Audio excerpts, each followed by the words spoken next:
needs a place to recreate. And that is the main thing that's happening in Southern Oregon these days. Timber is no longer king. Recreation is king. We're working with a nonprofit that's called Applegate Trails Association, and we're trying to build a trail from Ashland to Grants Pass through the mountains. And the trail is not built yet, so we're going to be bushwhacking 80 miles to Grants Pass. Documented scout out. And this is the first trip that's ever been done. So we're making a little documentary film, and we're going to be doing... What's it going to be called? The movie or the trail? Well, both. We don't have a name for the movie yet, if you got an idea. But it's Applegate Ridge Trail, and then that'll tie into what people are calling the Jackash Trail. So Jacksonville to Ashland Trail. Oh. So Yeah, you got to be careful with that one.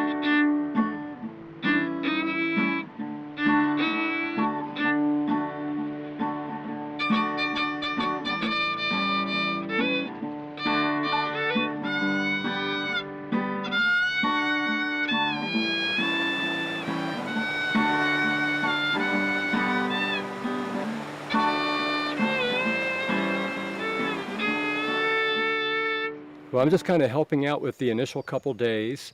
So I'm bringing you up to be able to do some great shooting up here and get some high country shots. And then we're going to come back up tomorrow and help everybody hike out. And then tomorrow we're going to race around over by Anderson Butte and get some more shots and progress, you know, another 13, 14 miles from here. And then we went on what's the Upper Horn Gap Trail. That's nice, through some big old growth, and that's when kind of the old growth started. Yeah, it kind of started to get on single track trail, and you wind up, and intact ecosystem. then you went up to the Wagner Glade Trail, and so that climbs up the east side of Wagner Butte through a bunch of really nice old growth. And after a while, you start getting into these big, huge mountain glades, you know, that drop down into the Ashland watershed, and that's when the snow and the hail started coming in. Yeah, we saw the clouds building up pretty steadily as we walked into it. Tim and Chance showed up in the blizzard, really just, Yeah, I don't know, 10 minutes after we showed 15 up. minutes. 15, Oh wow! Really we good were timing. like busy, like fumbling, trying to put on all the warm layers we had, and We ended up dropping down the mountain pretty quickly down, I don't know, maybe 2 miles down the trail. yep, down to a nice little flat. How'd the day go, boys? First day, day one. Pretty good. Yeah? We're here. We're alive. Yeah. Yeah, beautiful day, really. Better weather than we thought for the first half, at least. And I guess worse weather than we thought for the second. So, and then we're going to be waking up here tomorrow and carrying on. The worst thing is taking down your tarp in the rain and then exposing your sleeping bag or getting under there, and you're going to have to do everything underneath your tarp, and you're kind of like crouched under it, cramming everything in your bag. And then we woke up in the morning and we got a fire going. The rain had cleared a bit. So then we dried off a bit and headed down the trail. And My right knee's a little sore. My left ankle. All right, well, let's hit the trail, huh? All in a day's work. kind of cooling down already. This is a damn great day.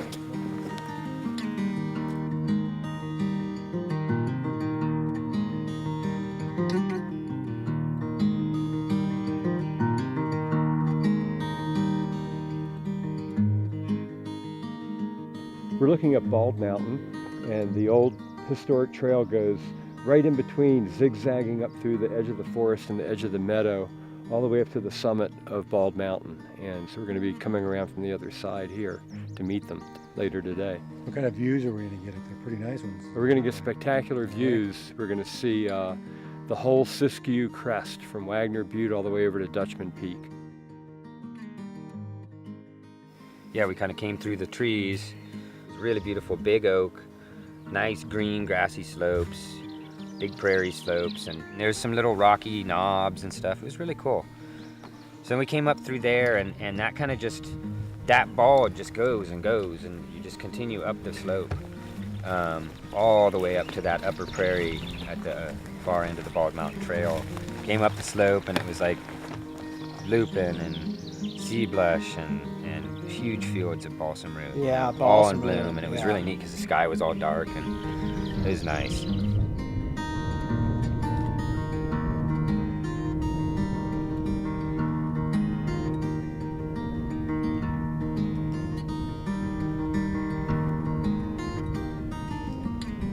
And you work your way across the ridge of Bald Mountain, and kind of mixed forest, white fir forest with a lot of open balds and really nice views. And yeah, it's just one of the nicer stretches of currently of open available trail on the Jackass. Yeah, easy trail to So access. that was cool. But then, yeah, we went through Point Mountain, Section Line Gap, and then there's a long road section from Yeah, Section Line Gap. there's a long road section. There's a And lot of road walking that day. That is a very, very, very beautiful stretch. Very though. beautiful stretch. Yeah. And the sky was spectacular that day, like the rain out in the distance, and just you could get peaks through the sky of the Siskiyou Crest, but Looking by and all the large it way was just up. like tumultuous clouds and rain, and Yeah. and it Dramatic poured on shadows. us. Yeah. Yeah, there was rained on us and And got wet end of the day. And it was still cold and it was still up high and there was nowhere dry to camp because it was grass like this, and so the grass was wet everywhere.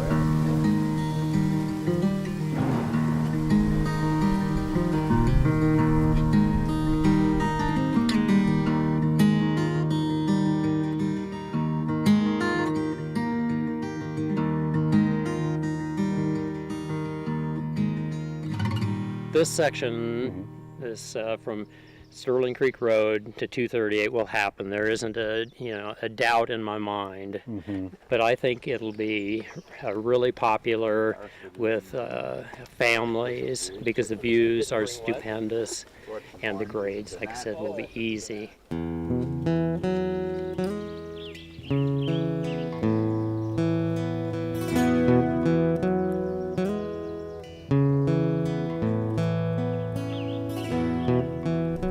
This is my third time on this trail. Before it is a trail, but it's so beautiful. It's really across those green meadows and steep slopes. Once this trail gets built, it's going to be one of the most beautiful in the Applegate.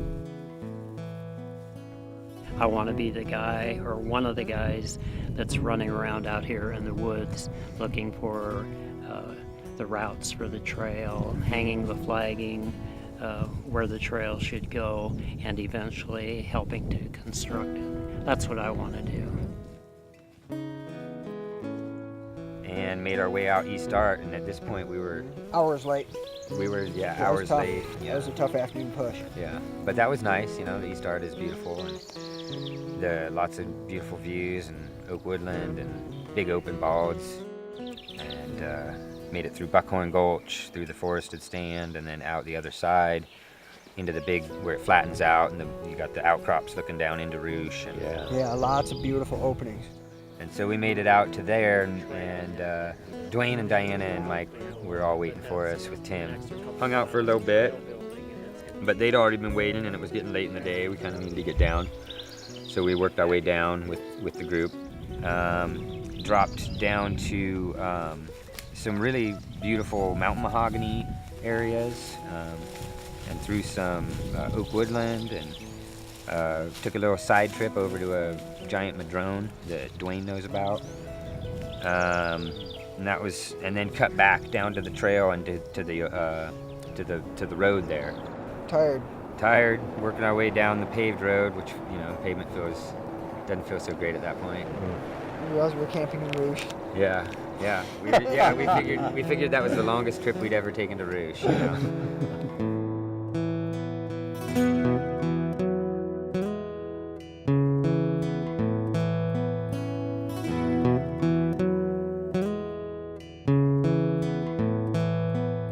They're going to be hiking in the Wellington Butte LWC. That stands for Lands with Wilderness Characteristics. That's a BLM acronym because it's BLM lands. There's 5,711 acres, and it is truly pristine. It is the focal point of the Applegate Ridge Trail. And Dakabutiti, the other LWC, is the focal point of the Jackass Trail. So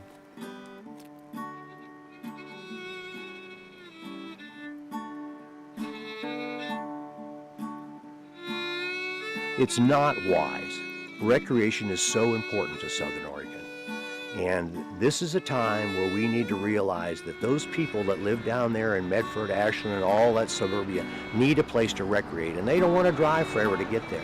This is literally 15 minutes out of Jacksonville, and you can be here. This is a wonderful place to live. and they want to be able to recreate in their backyard. This is my backyard, and that's one of the reasons I'm so passionate about it. This is what we call a sundown trail, and in about 4/10 of a mile, we'll be right up on the ridgeline. It's pretty fast. And what do? You pop up and you come out on the most beautiful view right off the bat.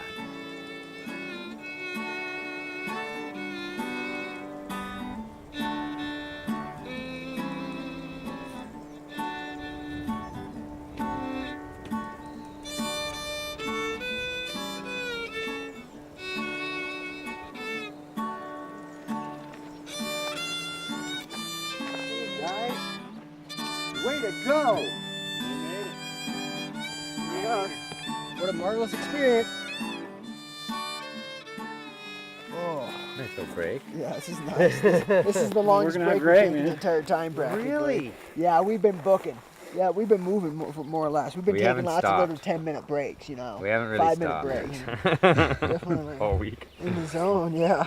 And yeah, then we woke up this morning and did the center, started on the center art, and it's been spectacular. We went through some nice forest on the Forest Creek side and worked our way around here with some incredible views of the valley and the clouds kind of lifting, and we've just really enjoyed it today, working our way through the headwaters of China Gulch and some nice old forest, and now we're on top of Balls Branch, and you can't beat it. You know? Yeah, So, the views are spectacular here. yeah. A beautiful spot. It's Yeah. nice to just sit down and take a long lunch, because we were humping again today. We did some good miles. Yeah, and the flowers are great here, and you know, just been nice being here. So yeah.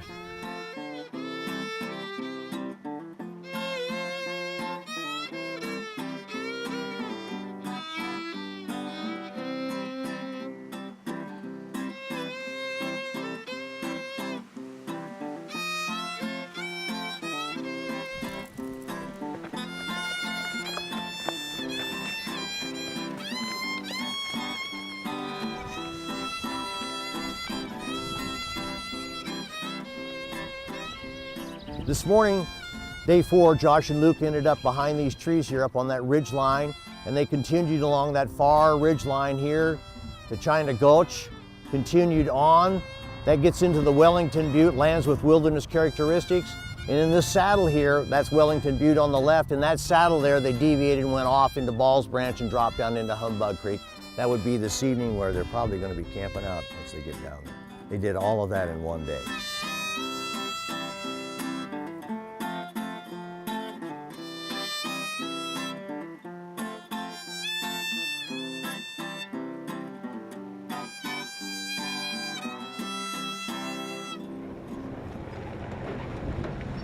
Two of our board members have started in Ashland on Saturday morning, and they're hiking the entire 80 miles to Cathedral Hills. Oh, fantastic. And I am here to bring supplies. How wonderful. I'm sure they need that. Yes, they do. I've got water. I've got a big thing of water over here. Wonderful. So Yeah, this is they'll very welcome exciting that. for us. We've been trying to do this for about 5 years. We've been working on it. Well, how do you feel about that? Does that sound, I mean, obviously it's exciting, right? Well, it is exciting because it gives us more trails to hike, and that's what we're all about. We're just an every Wednesday hiking group of women, and we just really enjoy getting out on trails that are maintained and safe. And safe, absolutely. Right, Yeah, exactly. yeah. Well, this will be, this is like a little mini Pacific Crest Trail, because it's how gonna, I lovely. think most of the trail, I haven't hiked all of it myself like the guys are doing, but most of it is along old ridge trails and ridge lines. Some of it, there's no trails at all. We'll be creating trails from scratch. It's difficult to find trails that are happily used by other users. I mean, I personally am lucky. I have trails, they're kind of my secret little trails, that there are no motorcycles or nobody else really uses them. But I think the biggest problem that people face is make sure that the trails that we develop are going to be suitable for the average trail rider. What are you doing today? Today, I am bringing supplies to our intrepid hikers, Luke and Josh, who have been hiking for 4 days now, I think, or since Saturday. I don't know how many days. Maybe it's 5 days. This is 4th day. Yeah. Okay, so this is day 4. That Well, was no, this is day 5. day 5. The morning was getting all the way around the flank of Old Blue on the south side, wrapping to the Slagle, dropping down to the Felton Memorial Trail, connecting from there to the Enchanted Forest Trail, where we then met up with you and Exciting Alex, moment, which huh? was around 11:30. Oh, who's that? And we got a good early start that morning, and that's where we met and did the resupply. Yeah, that's what they said. Hey, Hey. here's my horse. Hey, horse. He's got your supplies. Thanks. Let's see what we got here. Have an idea of what's up there. 'Cause you're making me crazy. I want to go up there. I mean, one thing that Josh and I were just talking about is that when we first got on the trail from Ashland, it was like, okay, where the hell are we going? Like, but as we get further and further through the trail, like the vision becomes so much more clear. Like, oh, this makes sense. Like it all, instead of it being like, oh, these fragments don't fit together, It actually you know, does. it really feels like it all will make one really nice, kind of diverse, dynamic trail. You know, we'll have open areas and big views. You got I know, forested I love sections. that. You got I know. being forced down off the ridge gets you some water. You know, Nice. so That is nice. even though it's more difficult trail building, Yeah. the experience is almost Right. more dynamic, and so it's really cool. Yeah, well. Can't wait to get up there. Yeah, exactly. Just visualize the trail. Yeah. Yes. Visualize the trail. Visualize the trail, and then we can get you up there and Yep. get people of all sorts up there. Yep.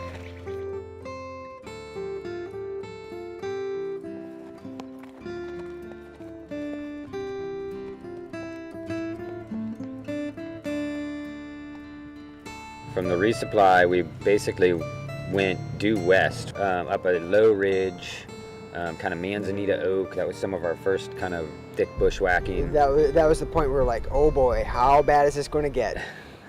And it wasn't bad at all. And so we were able to stay out of the brush and get up onto the saddle, and then we made our way up to Bald Hill, which was just spectacular. One of my favorite spots on the whole hike.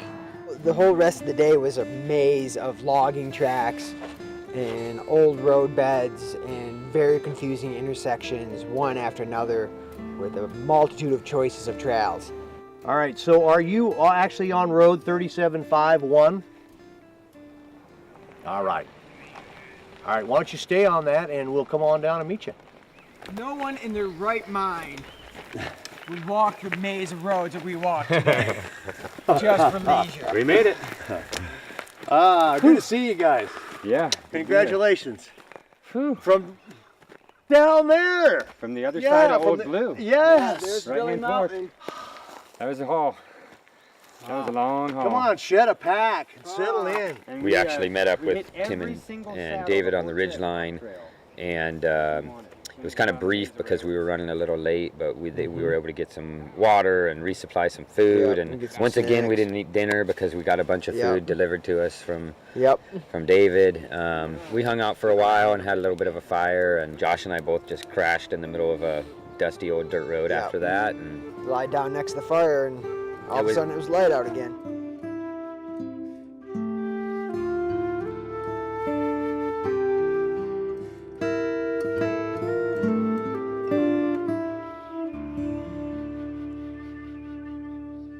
It was nice to wake up to all the fog and the clouds and everything rolling in and out of the valley below. That was really neat to see. then we watched the fog kind of burn off and watched the clouds lift from Grants Pass and got our first view into Grants Pass. And we worked our way down into the Board Shanty Creek, which was a long drop. And once we got into Board Shanty, we were realizing that the south face, which we were going to try and traverse, was just swallowed in brush. So what we did was we dropped down the creek bed and kind of thrashed through the riparian brush instead of the stiff chaparral brush up on the slope. And we were pleasantly surprised too that the water, the drainage had water in it. There was actually flowing water, which is something we had not experienced much. So we were able to like fill our water bottles and recoup a little bit. And so basically we made it down through the canyon. It was really quite a beautiful canyon.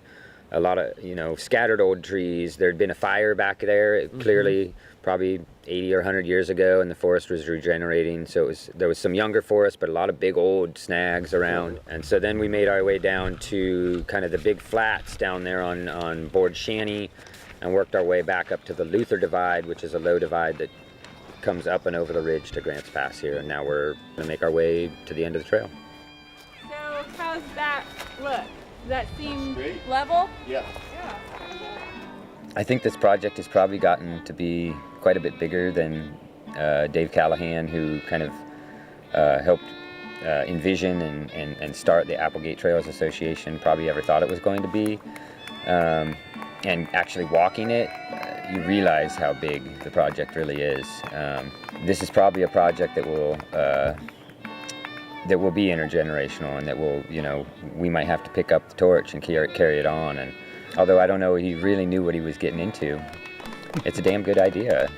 It will really add a lot to the quality of life of people in this community, and it's unique to have wilderness surrounding our communities and to have wildlands right at our back door. So I think that's something that we should take advantage of as a community, and something that we should be proud of and have a sense of stewardship over, and really take these places in as our own and get to know them and walk them and build some trails through them. And through that, hopefully we'll appreciate these places more and more as time goes by.